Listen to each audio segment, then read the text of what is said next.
Welcome to SS news. నేను మీ శిరీష.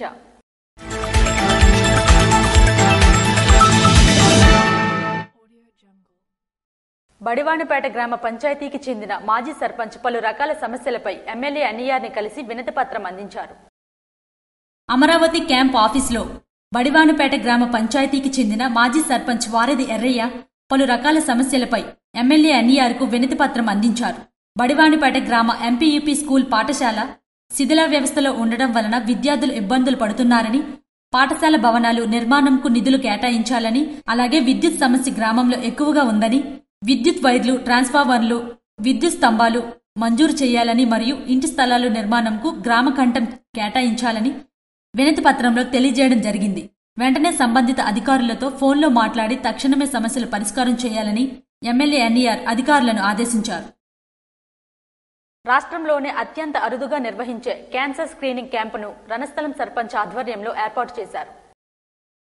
ఎచ్చెర్ల నియోజకవర్గం రణస్థలం మండలం రణస్థలం గ్రామంలో మొదటిసారి రాష్ట్రంలోనే అత్యంత అరుదుగా నిర్వహించే క్యాన్సర్ స్క్రీనింగ్ క్యాంపును గ్రామ సర్పంచ్ పిన్నిటి వెంకట బానోజీ నాయుడు చొరవతో ఏర్పాటు చేయడం జరిగింది. ఈ సందర్భంగా పిన్నిటి వెంకట బానోజీ నాయుడు మాట్లాడుతూ, మారుతున్న జీవన శైలిలో క్యాన్సర్ మహమ్మారి మహిళలను ఇబ్బంది పెడుతుందని, పంచాయతీ పరిధిలోని ఏ మహిళ కూడా క్యాన్సర్ బారిన పడకూడదని, అత్యంత ఖరీదైన oncologist consultancy, mammography, ultrasound, pap smear, chest x-ray వంటి పరీక్షలు జెమ్స్ హాస్పిటల్ వారి సౌజన్యంతో ఏర్పాటు చేయడం జరిగిందన్నారు. ఈ కార్యక్రమంలో కల్సెట్ సూర్యనారాయణ, ఉమ్మడి శ్రీకాకుళం జిల్లా సర్పంచ్ సంఘం అధ్యక్షులు మరియు Ranasthalam sarpanch Pinniti Venkata Banoji Naidu, GEMS hospital doctor Praveen, Simhachalam Rambabu, MPTC ప్రతినిధి మజ్జి వెంకటరమణ, యువత, మహిళలు పెద్ద సంఖ్యలో పాల్గొన్నారు. కంచిలి మండలం మకరాంపురంలో సిరిడి సాయిబాబా ఆలయ 18వ వార్షికోత్సవ వేడుకలు ఘనంగా నిర్వహించారు. శ్రీకాకుళం జిల్లా కంచిలి మండలం మకరాంపురంలో 18వ వార్షికోత్సవ వేడుకలు ఘనంగా నిర్వహించారు. ఇందులో భాగంగా సాయినాథునికి ప్రత్యేక పూజలు, అభిషేకాలు నిర్వహించారు. భక్తులు వందలాదిగా తరలివచ్చి బాబాకు ప్రత్యేక పూజలు చేశారు. మరోవైపు ఆలయ ప్రాంగణంలో సాంస్కృతిక, ఆధ్యాత్మిక కార్యక్రమాలు చేపట్టారు. కళాకారులు ప్రదర్శించిన నృత్యాలు ప్రత్యేక ఆకర్షణగా నిలిచాయి. వీటిని తిలకించేందుకు భక్తులు, పరిసర ప్రాంత ప్రజలు పెద్ద సంఖ్యలో తరలివచ్చారు. మరోవైపు ఆలయ సన్నిధిలో ఏర్పాటు చేసిన అన్న సమారాధన కార్యక్రమంలో బెందాలం రమణస్వామి ఆధ్వర్యంలో నిర్వహించారు. జనాలు భారీ సంఖ్యలో పాల్గొని స్వామివారి ప్రసాదాన్ని స్వీకరించారు. దీంతో మకరాంపురం గ్రామంలో ఆధ్యాత్మిక శోభ సంతరించుకుంది. 226 గంజాయి కేసులలో 7,378 కేజీల గంజాయిని డ్రగ్ డిపోజల్ కమిటీ ఆధ్వర్యంలో రేంజ్ డీఐజీ గోపీనాథ్ జెట్టి నిర్వీర్యం చేశారు. గురువారం విశాఖపట్నం రేంజ్ పరిధిలో గడిచిన 8 నెలలో గంజాయి నిర్మూలనకు రేంజ్ పరిధిలో సమూలమైన మార్పులు తీసుకువచ్చామని, గంజాయితో అక్రమ ఆస్తుల సంపాదన జప్తు చేశామని విశాఖపట్నం రేంజ్ డీఐజీ గోపీనాథ్ జెట్టి హెచ్చరించి, యువత మత్తు పదార్థాలకు బానిసై అమూల్యమైన జీవితాన్ని నాశనం చేసుకోవద్దని కోరారు. 226 గంజాయి కేసులో 7,378 కేజీల గంజాయిని డ్రగ్ డిస్పోజల్ కమిటీ ఆధ్వర్యంలో రేంజ్ డీఐజీ గోపీనాథ్ జెట్టి నిర్వీర్యం చేశారు. Andhra Pradesh director general of police Harish Kumar Gupta ఆదేశాల మేరకు శ్రీకాకుళం, విజయనగరం, పార్వతీపురం, మన్యం జిల్లాల పోలీసులు వివిధ కేసుల్లో స్వాధీనం చేసుకున్న గంజాయిని గురువారం శ్రీకాకుళం జిల్లా లావేరు మండలం పాత కుంకామ గ్రామం పరిధిలో ఉన్న రైన్బో ఇండస్ట్రీ వద్ద డ్రగ్ డిస్పోజల్ కమిటీ ఆధ్వర్యంలో రేంజ్ డీఐజీ గోపీనాథ్ జెట్టి, శ్రీకాకుళం జిల్లా ఎస్పీ కెవి మహేశ్వర్ రెడ్డి, విజయనగరం జిల్లా ఎస్పీ వకల్ జిందాల్, పార్వతీపురం, మన్యం జిల్లా ఎస్పీ ఎస్వి మాధవ్ రెడ్డి వారు గంజాయి ధ్వంసం నిర్వీర్యం కార్యక్రమాన్ని నిర్వహించారు. ఈ సందర్భంగా రేంజ్ డీఐజీ గోపీనాథ్ జెట్టి మాట్లాడుతూ, విశాఖపట్నం రేంజ్ పరిధిలో గడిచిన కొద్ది రోజుల్లో వివిధ కేసుల్లో పట్టుబడిన, స్వాధీనం చేసుకున్న గంజాయిని నిర్వీర్యం చేయడం జరిగిందని తెలిపారు. ఈరోజు శ్రీకాకుళం, విజయనగరం, పార్వతీ, మన్యం జిల్లాల్లో గత కొద్ది రోజులుగా సీజ్ చేయబడినటువంటి ఈ గాంజాని డిస్ట్రక్ట్ చేయడం కార్యక్రమం ఈరోజు ఇక్కడ పెట్టడం జరిగింది. సో దానిలో భాగంగా ఈరోజు ఈ 3 జిల్లాలకు సంబంధించి దాదాపుగా 226 కేసుల్లో 7,378 కేజీల గంజాయిని ఇక్కడ శాస్త్రీయ పద్ధతిలో ఇన్సినరేటర్ ద్వారా డిస్ట్రక్ట్ చేయడం జరుగుతుంది.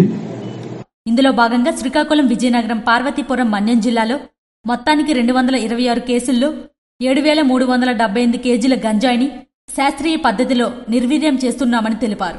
2025 సంవత్సరంలోని రేంజ్ పరిధిలో మొదటి దశలో అనకాపల్లి జిల్లాలో జనవరి నెలలో 34.419 కేజీల గంజాయిని, 39.4 లీటర్ల హసిస్ ఆయిల్, రెండవ దశలో ఏఎస్ఆర్ జిల్లాలో ఫిబ్రవరి నెలలో 3075 కేజీల గంజాయిని, 25.5 లీటర్ల హసిస్ ఆయిల్ నిర్వీర్యం చేయడం జరిగిందని తెలిపారు. మూడవ దశలో నేడు శ్రీకాకుళంలో డిస్పోజల్ చేస్తున్నామని తెలిపారు.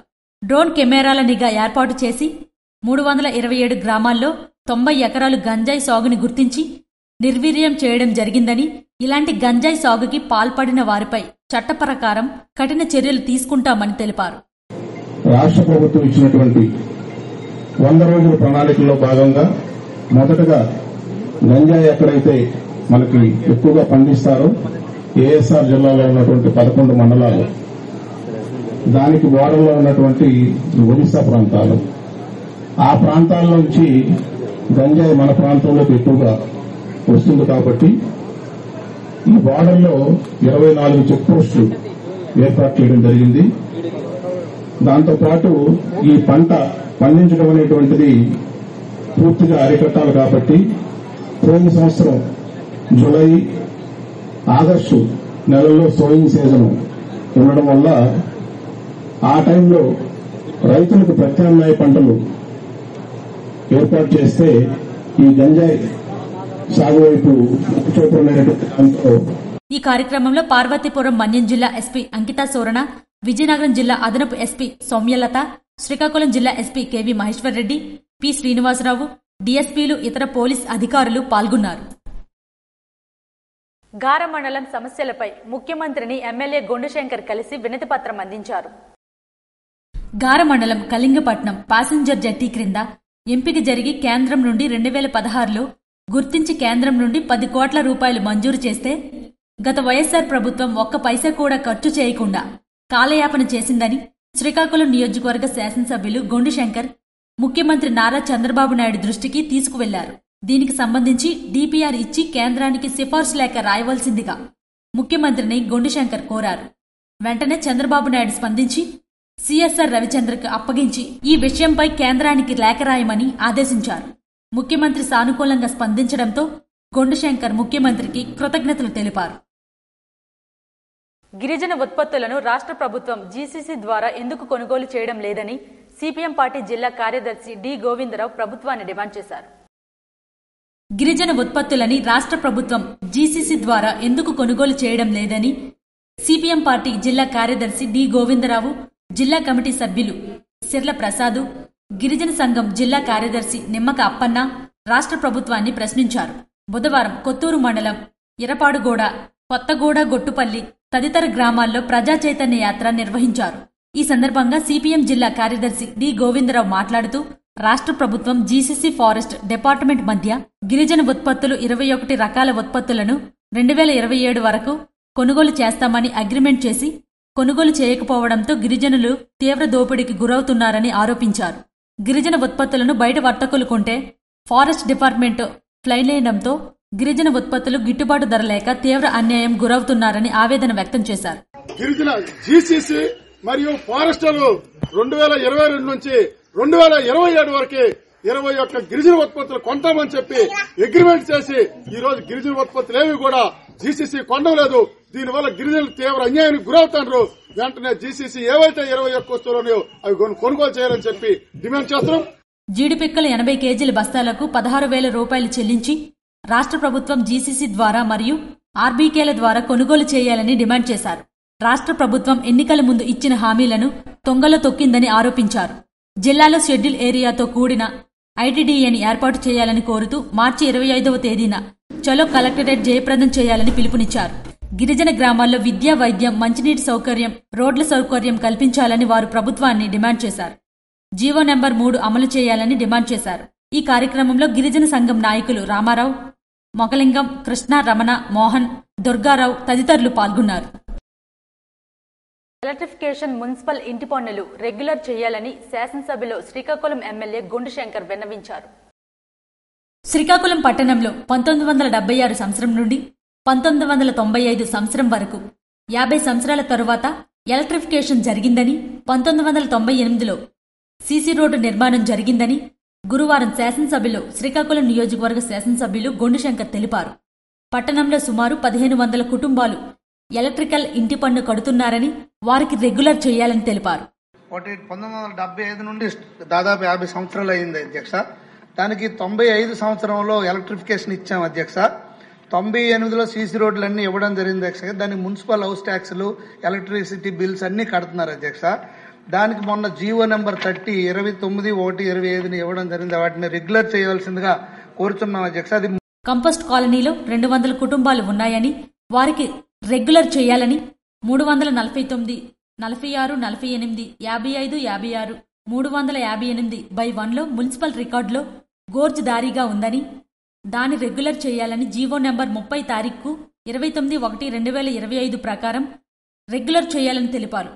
ఎలక్ట్రిఫికేషన్, మున్సిపల్ ఇంటి పన్నులు రెగ్యులర్గా కడుతున్నారని వారి యొక్క నివాస స్థలాలు రెగ్యులర్ చేస్తే 1500 కుటుంబాలకు మేలు జరుగుతాయని శంకర్ తెలిపారు. 345, 46, 48, 55, 56, 358/1లో ఇలాగ ఇంకా చాలా కాలనీస్ ఉన్నాయి అధ్యక్ష. వీటన్నిటిని రెగ్యులర్ చేయవలసిందిగా కోరుచున్నాం అధ్యక్ష. దాదాపు 200 ఫ్యామిలీస్ ఒక్క కంపోస్ట్ కాలనీలో ఉన్నాయి.